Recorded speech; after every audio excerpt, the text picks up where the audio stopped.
नमस्कार, लोकप्रवाह न्यूज मध्ये आपलं स्वागत आहे। सामाजिक, राजकीय, शैक्षणिक व सांस्कृतिक अशा विविध अपडेट्ससाठी दिलेल्या बेल आयकॉनवर प्रेस करा, लाईक करा, शेअर करा, सबस्क्राइब करा।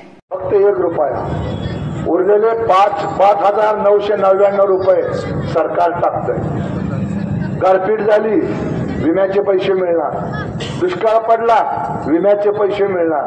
अवकाळी आली, पिकाचं नुकसान झालं, विम्याचे पैसे मिळणार। किती पैशात? फक्त 1 रुपया। प्रधानमंत्री ग्राम सडक योजना, मुख्यमंत्री ग्राम सडक योजना, कधी ज्या रस्त्यावरती मुरुमाची पाटी आम्ही टाकू शकत नव्हतो त्या ठिकाणी ते रस्ते कॉन्क्रीट करायचं काम सुरू झालेलं। प्रचंड कामं झाली। त्या राज्यामध्ये किती नवीन मेडिकल कॉलेज निघाली, मी गुगलवर जाऊन विचार बघा। जिथं 2,000-3,000 डॉक्टर बनत होते, गेल्या 10 वर्षामध्ये आपल्या राज्यामध्ये 20,000 डॉक्टर बनवायला सुरुवात झाली। प्रत्येक जिल्ह्यात मेडिकल कॉलेज झालं। प्रत्येक तालुक्याचं कॉटेज हॉस्पिटल 100 बेडच्या पुढे नेलं। प्रत्येक ठिकाणी डायलिसिसची व्यवस्था केली गेली। कारण चांगली आरोग्याची सुविधा तुम्हाला मिळणं हा तुमचा हक्क आहे। आणि या देशातल्या 80 कोटी लोकांना आयुष्यमान भारतचं कार्ड दिलंय। 5 लाख रुपयापर्यंत तुमच्या कुटुंबाला सरकारनं नेमून दिलेल्या दवाखान्यात 5 लाख रुपयापर्यंतची वैद्यकीय मदत त्या ठिकाणी फुकट तुम्हाला दिली जाते। कधी होतं 100 वर्ष 70 वर्षात?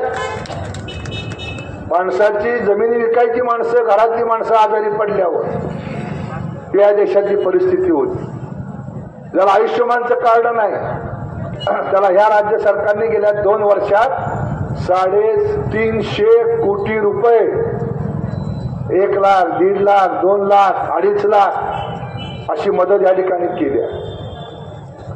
आणि उद्धव ठाकरे सरकार होते तेव्हा किती मदत केली? 30 कोटी रुपये।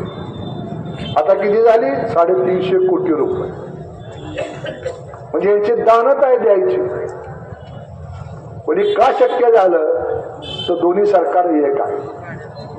इथं आता संतोषनी भाषण केलं। डॉक्टर बाबासाहेब आंबेडकरांना भारत रत्न द्यायला किती वर्ष लागली संतोष? नाही, भारत रत्न किती केव्हा मिळालं? म्हणजे अटल बिहारी आल्यानंतर मिळालं। बाकी सगळ्यांनी स्वतःला देऊन घेतलं। मी टीका करत नाही कोणावर, पण पंडित नेहरू जिवंत असताना पंडित नेहरूंना भारतरत्न दिलं।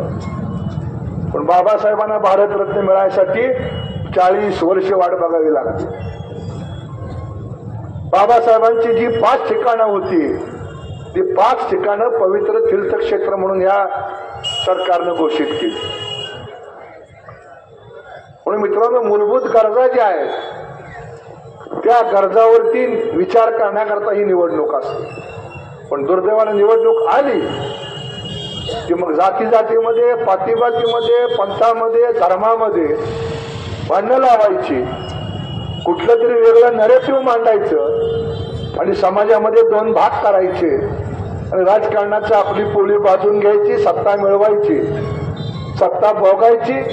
पुन्हा पुढची निवडणूक आली की पुन्हा जातीत भांडणं, पुन्हा धर्मात भांडणं, अशा पद्धतीचं राजकारण गेली 70 वर्ष या देशात सुरू आहे। हिंदू असेल, मुस्लिम असेल, शीख असेल, बौद्ध असेल, ख्रिश्चन असेल, पारशी असतील, जैन असतील, सगळ्या धर्माच्या नागरिकाला सारख्या सेवा सुविधा मिळल्या पाहिजे।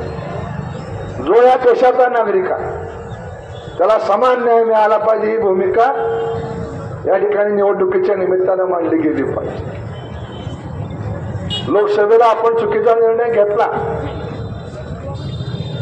उद्या जर ते खासदार या ठिकाणी आले, तुम्ही सांगितले की आमच्या इथं मोठं हॉस्पिटल बांधायचं, तुम्ही निधी आणा, खासदार काय सांगतील? मी आता विरोधी पक्षात आहे, माझ्या हातात काही नाही, सरकार माझं ऐकत नाही, कारण वाढपी ओळखीचा नाही। मग ती चूक जर पुन्हा तुम्ही विधानसभेला केली, सरकार तर 100% आता पाहत रहा नवनवीन अपडेटसाठी लोकप्रवाह न्यूज। हाक तुमची साथ आमची।